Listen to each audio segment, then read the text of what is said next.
Hi! So for today's video, magluluto tayo ng adobong octopus. So bumili ako ng octopus sa West Zone. It cost around 10 dirhams. So 4 pieces na siya ng malalaking octopus. So masarap tong gawing adobo. So ngayon hinuhugasan ko na siya. Hugasan natin ng mga ilang ulit para malinisan natin yung tentacles. At saka alisin din natin yung parang mouth niya dun sa may ulo para malinisan natin ng maigi.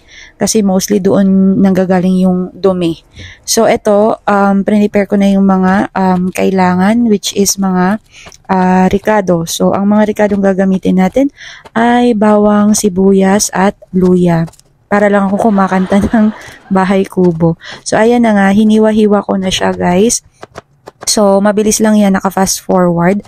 So, pagkahiwa natin ng bawang, i-chop lang natin siya ng maliliit na sizes. And after natin mahiwa yung bawang, ang susunod naman nating hiwain is yung onions at saka yung ginger.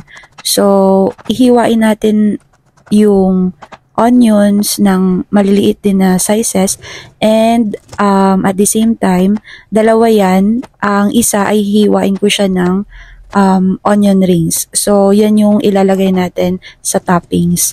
So, ngayon, eto na nga, nahugasan ko na ang mga kailangang hiwain, which is yung sibuyas at tsaka yung luya. Ayan, hinihiwa ko na siya ng mga pahaba and ang isa naman ay hiwain ko siya ng pabilog. Ayan. So, actually, mabilis yan kasi naka-fast forward. So, eto na.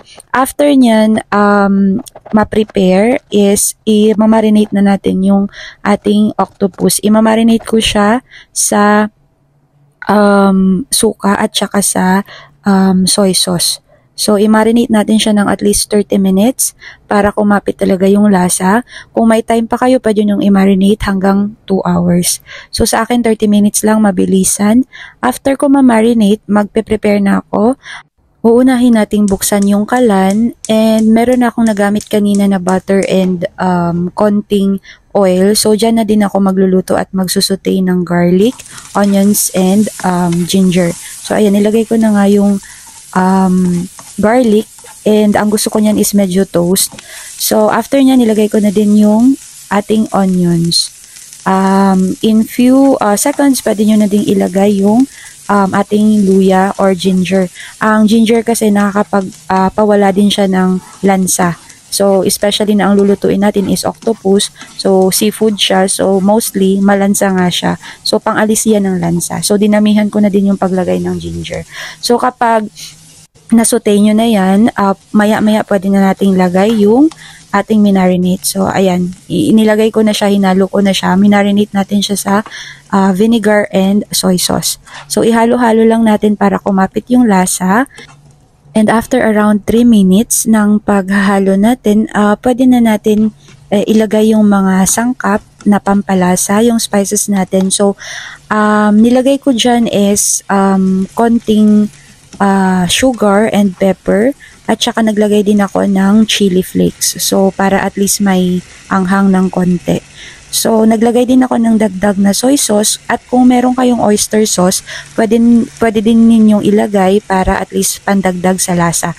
So, karaniwan kasi pag nagluluto ako ng mga ganito, hindi talaga ako gumagamit ng MSG or monosodium glutamate. So, mas kilala siya sa tawag na betsin kasi nga, ang sabi nila kapag napadami yung lagay mo sa mga niluluto mo, hindi din siya healthy. So, most of the time, pag nagluluto talaga ako, hindi ko nilalagyan ng MSG. Talagang natural lang siya, yung mga sangkap lang talaga tsaka spices. So, ayan, medyo kumukulo na siya.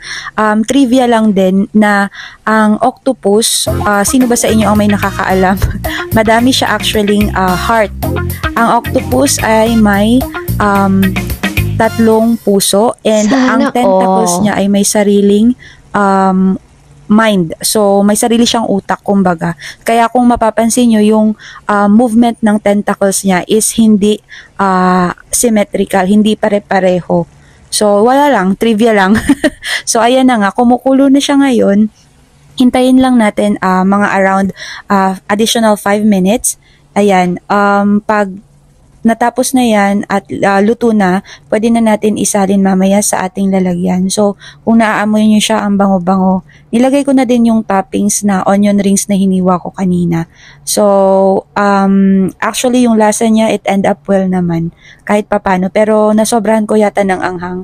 Binaon ko siya. Ang sabi ng mga kasama ko is talagang sobrang anghang. Mahilig lang kasi talaga ako sa mga spicy foods. But anyway, overall, sabi nila masarap naman. So, ayan, kitang-kita ang mga tentacles. Ang sarap niya actually. Pwede din kayo nitong magluto sa bahay. So, yan muna guys for now. Thank you!